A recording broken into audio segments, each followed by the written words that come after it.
TDP జాతీయ ప్రధాన కార్యదర్శి లోకేష్ పోటీ చేస్తున్న మంగళగిరిలో ఎలాగైనా ఆయన ఓడించేందుకు జగన్ ముందుగానే వ్యూహం పన్నారు. 2014 ఎన్నికల్లో టీడీపీ తరపున స్వల్ప ఓట్ల తేడాతో ఓడిపోయిన మాజీ మున్సిపల్ చైర్మన్ గంజి చిరంజీవిని వైసీపీలో చేర్చుకున్నారు. సొంత ఎమ్మెల్యే ఆళ్ల రామకృష్ణారెడ్డి ఈసారి గెలిచే అవకాశం లేదని టికెట్ ఇవ్వనున్నారు. ఇక చిరంజీవిని ఇన్ఛార్జిగా నియమించారు. సామాజిక న్యాయంలో భాగంగా చేనేత సామాజిక వర్గానికి చెందిన చిరంజీవిని ఈసారి రంగంలోకి దింపుతున్నాము అని జగన్ ఆర్భాటంగా చెప్పారు. కానీ 2014లోనే ఆయన టీడీపీ తరపున పోటీ చేశారన్న విషయాన్ని ఉద్దేశపూర్వకంగా విస్మరించారు. ఇక ఇదే విషయానికి సంబంధించి మరింత సమాచారాన్ని మా కరెస్పాండెంట్ సత్య అందిస్తారు. సత్య, వైసీపీ 9వ జాబితా ఒక పార్లమెంట్ 2 అసెంబ్లీ స్థానాలకు సంబంధించి నిన్న రిలీజ్ చేసిన పరిస్థితి. పూర్తిగా జంతర్ మంతర్ అటు ఇటు మార్పులు చేర్పులు ఇవన్నీ ఎక్కడ ఉండవని చెప్పినప్పటికీ కూడా పూర్తిగా అదే కనిపిస్తా ఉంది. అప్డేట్స్ ఏంటి? పవన్, వైసీపీ తాజాగా విడుదల చేసినటువంటి 9వ జాబితా చూస్తే అంతా సీఎంఏ చాలా గందరగోళంలో ఉన్నారని మనకు అర్థమవుతోంది.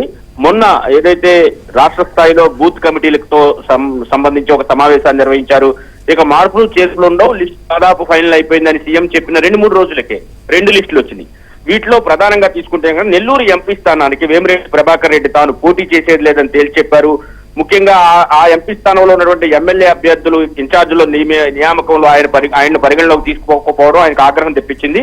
ప్రస్తుతం ఆయన తెలుగుదేశం వైపు కూడా చూస్తున్న పరిస్థితి అయితే ఉంది.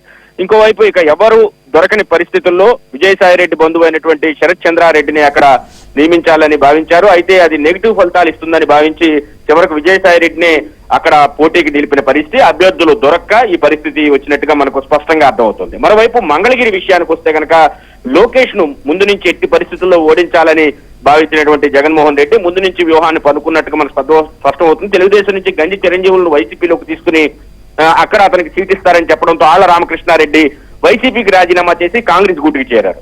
అయితే తిరిగి కాంగ్రెస్ నుంచి ఆళ్ల రామకృష్ణారెడ్డిని తిరిగి వైసీపీ గూటికి చేర్చారు. అయితే ప్రస్తుతం ఇచ్చినటువంటి ఏదైతే గంజి చిరంజీవులకు ఇన్ఛార్జి బాధ్యతలు అప్పగించారో ఆ బాధ్యతలను ఆయన తప్పించి మురుగుడు హనుమంతరావు కోళ్లైనటువంటి మురుగుడు లావణ్యకు ఇన్ఛార్జి బాధ్యతలు తాజాగా అప్పగించారు.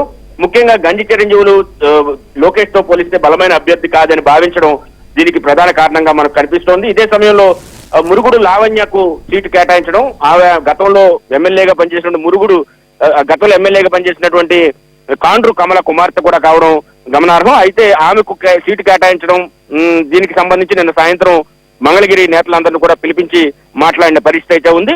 ఒక రకంగా లోకేష్ ని ఏదో విధంగా ఓడించాలని సామధాన భేద దండోపాయాలన్నీ కూడా ప్రయోగిస్తున్న పరిస్థితి అయితే ఉంది. మరోవైపు కర్నూలు అసెంబ్లీ స్థానానికి రిటైర్డ్ ఐఏఎస్ అధికారి ఇంతియాజ్ ను ఇన్ఛార్జిగా నియమిస్తూ కూడా నిర్ణయం తీసుకున్నారు. ముందుగానే ఏబిఎన్ ఆంధ్రజ్యోతి ఈ విషయాన్ని ప్రస్తావించింది. ఇంతియాజ్ వైసీపీలో జాయిన్ అవుతున్నారని, ఆయన స్థానంలో అంటే హఫీజ్ ఖాన్ ను తప్పించి ఆయనకు అక్కడ సీట్ ఇవ్వడం కూడా ఒక రకంగా స్థానికంగా కూడా తీవ్ర వ్యతిరేకత వచ్చే అవకాశం కనిపిస్తూ ఉన్న పరిస్థితి. అయితే కర్నూలు సీటు ఎమ్మెల్యే సీటును అక్కడ కేటాయించారు. మొత్తం మీద మార్చిన సీట్లను పదే మార్చుతూ వైసీపీ నాయకుల్లోనే నమ్మకం లేని, విజయం పట్ల నమ్మకం లేని పరిస్థితిని అయితే ముఖ్యమంత్రి కలగజేస్తున్నారని